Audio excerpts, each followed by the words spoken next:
I hope he doesn't. Just have a break now. Just have a break, Pogačar. Think about the World Championships and just have a little rest now. Enjoy your time off. Spend some time with Erska. She's been lonely. Could Tadej Pogačar ride the Vuelta this year?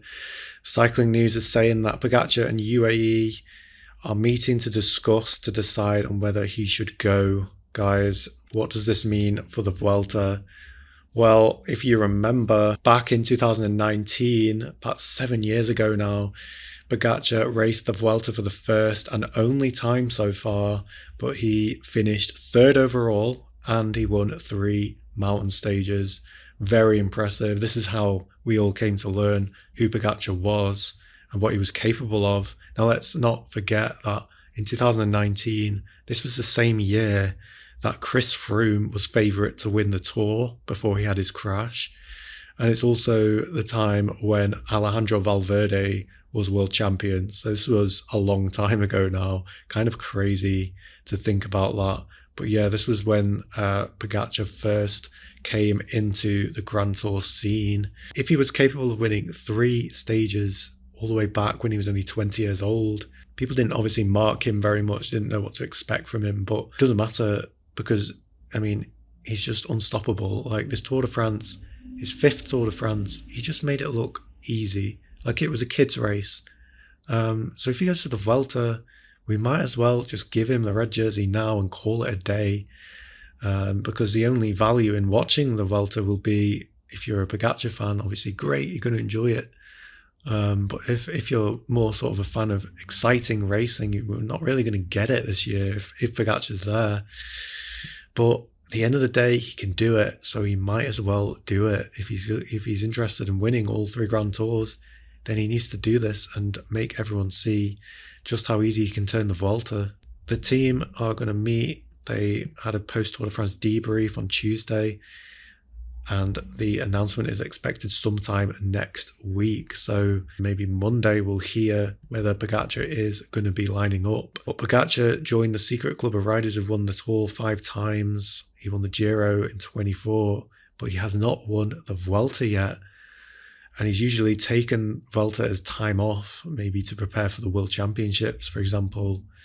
But if this year he decides to approach things a bit differently, then that will make the World Championship quite interesting anyway, but not the Vuelta. It's going to be an easy procession for him. But yeah, a victory in Spain would cement Pogačar's place in history.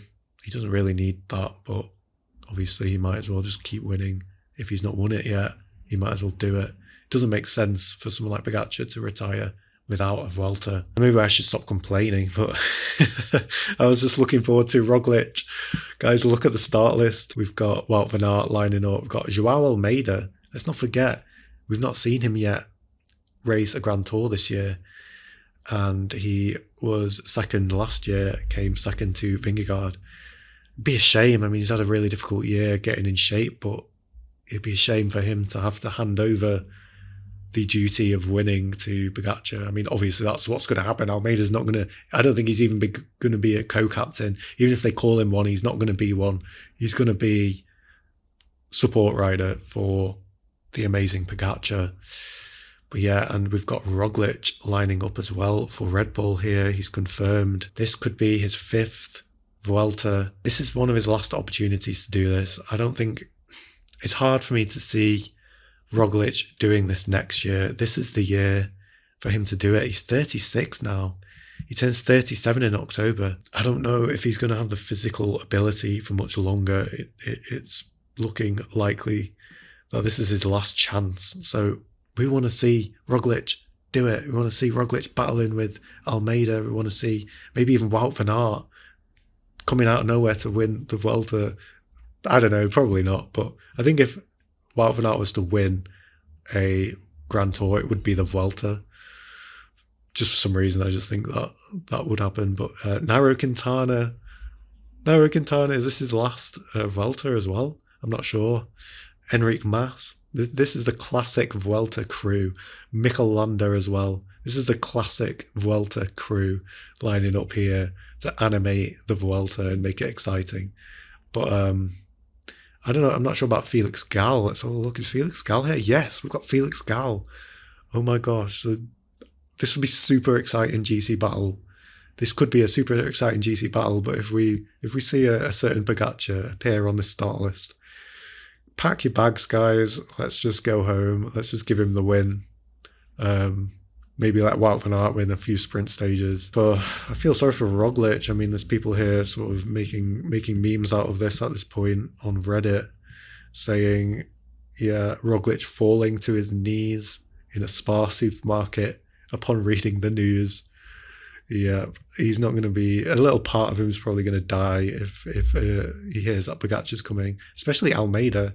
Almeida will have to be furious. He's trained the whole year to win the Vuelta, but now only to ride it as a bottle boy for Pogačar. Someone else saying, I'm starting to think Mikel Landa's chances of winning a Grand Tour might have taken a hit. Rest in peace, my last shred of hope for Roglic. Is Roglic even beating Skelmos or Almeida or even Felix Gal? I mean, he's 30, like we say, he's 36. He's getting older now. It's not the same Roglic anymore, is it?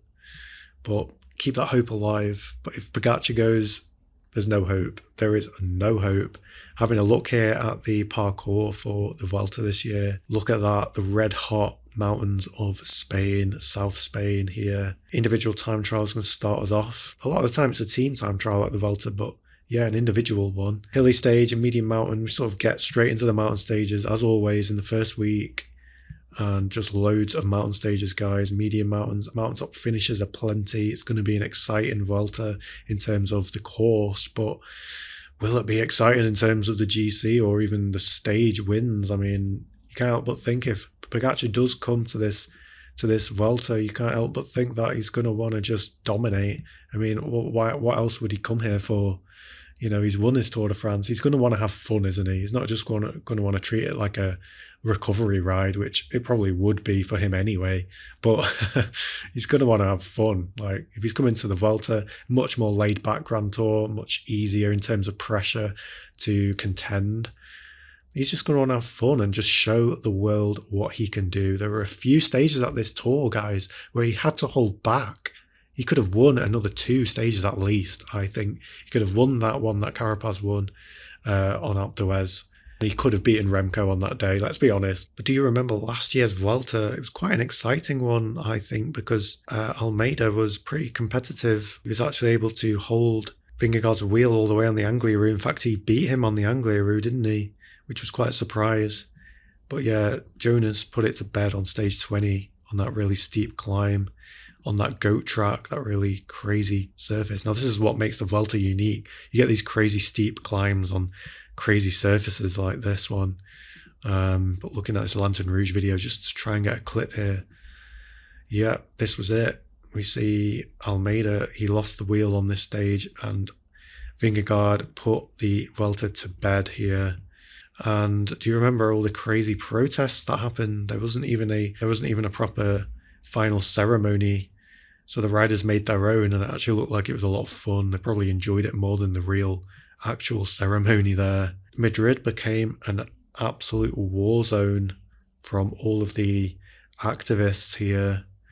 They really turned the race upside down and destroyed. Quite a few stages had to be annulled and neutralized because of the danger to the riders. I was really worried actually for the safety of the riders because they weren't afraid of actually physically harming the riders even. They tried to take some of them down. Do you remember on one of the stages they tried to put wire in front of 2 riders that were coming along at the front of the race and nearly actually knock them off. That was terrible. I mean, the extents that these violent activists were going to go through to get their message across was a very frightening situation there. But yeah, hopefully not a repeat of last year. But yeah, what do you guys think? If Pogačar lines up, are we going to see an exciting race? Or is it just another spectator situation where we're just there to watch history being made? We're not here to watch an exciting race, we're just here to watch history being made by the best of all time. 2 ways of seeing it, but personally, I hope he doesn't. Just have a break now. Just have a break, Pogačar. Think about the World Championships and just have a little rest now. Enjoy your time off. Spend some time with Erska. She's been lonely. Let Roglic, let Felix Gal, let Almeida battle it out. in this Vuelta, and let's have some nostalgia, guys. Let's have some Vuelta nostalgia with Mikel Landa. But anyway, subscribe, guys, if you haven't, and I'll catch you in the next video. Thanks for watching.